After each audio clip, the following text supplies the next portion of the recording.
Viewers, New Zealand के खिलाफ दूसरे टेस्ट के पहले रोज पाकिस्तानी टीम 297 रन बनाकर पवेलियन लौट गई है। क्रिस चर्च के अव्वल में खेले जा रहे मैच के पहले दिन न्यूजीलैंड ने टॉस जीतकर पाकिस्तान को बैटिंग की दावत दी।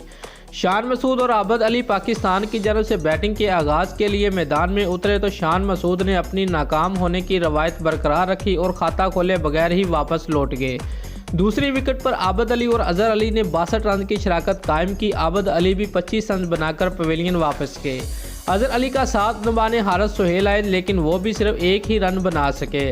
गुज़िश्ता मैच में पाकिस्तान की लाज रखने वाले फवाद आलम भी सिर्फ 2 रन ही बना सके।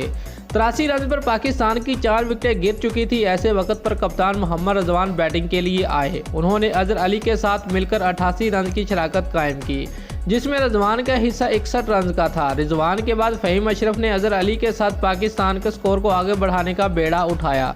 दोनों ने मजमूई स्कोर में 56 रन का इजाफा किया। 227 के स्कोर पर केवीज बॉलर्स के आगे मुजाहमत की तस्वीर बने अजहर अली की हिम्मत भी जवाब दे गई।